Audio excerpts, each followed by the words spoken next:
અને લાંબા જેલવાસ બાદ આખરે આમ આદમી પાર્ટીના ધારાસભ્ય ચૈતર વસાવાને જામીન મળ્યા છે। હવે જેલ મુક્ત થશે। હાઈકોર્ટે ચૈતર વસાવાને શરતી જામીન આપ્યા છે। વિધાનસભા મત વિસ્તારમાં પ્રવેશ નહીં કરી શકે। એક લાફાકાંડ કે જેમાં ધારાસભ્ય ચૈતર વસાવાના જામીન આજે મંજૂર થયા છે। લાંબો જેલવાસ ભોગવ્યો છે। 5 જુલાઈએ એમએલએ ચૈતર વસાવાની ધરપકડ કરી હતી। 5 જુલાઈથી લઈને આજ દિન સુધી તેઓ જેલમાં રહ્યા। વિધાનસભાના સત્રમાં એમને શરતી જામીન મળ્યા હતા।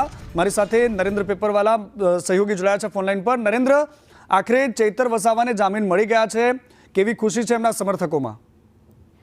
સમર્થકોમાં ખુશી છે, પરંતુ સાથે સાથે ધારાસભ્ય ચૈતર વસાવાને જે હાઈકોર્ટે જામીન આપ્યા છે એ જામીનની અંદર એ શરત મૂકવામાં આવી છે કે ધારાસભ્ય ચૈતર વસાવા પોતાના મત ક્ષેત્રમાં જઈ નહીં શકે। એ શરત જે છે એ શરતને લઈને સૂત્રો દ્વારા મળતી માહિતી અનુસાર ચૈતર વસાવાને તેમના વકીલ દ્વારા એવી રજૂઆત કરાઈ છે કે આ શરત હટાવવામાં આવે। એટલે કે ચૈતર વસાવા જે જેલમાં કેદ છે તેઓને જામીન તો મળ્યા છે, પરંતુ જે શરતી જામીન છે એ હટાવવાની પણ તજવીજ તેઓ દ્વારા કરવામાં આવી છે। ત્યારે બીજી રીતે કહી શકાય કે આમ આદમી પાર્ટી માટે મોટી વાત કહી શકાય કે તેમના ધારાસભ્ય 5 જુલાઈથી જે જેલમાં હતા, જે જેલમાંથી તેમને મુક્તિ મળશે, પરંતુ હાઈકોર્ટે જે શરત મૂકી છે એ શરત જે સમર્થકોને ગમે એવી નથી। કારણ કે ચૈતર વસાવા બહાર તો આવશે, પરંતુ તેમનો જે ડેડિયાપાડા વિધાનસભા મત વિસ્તાર છે ત્યાં જઈ નહીં શકે।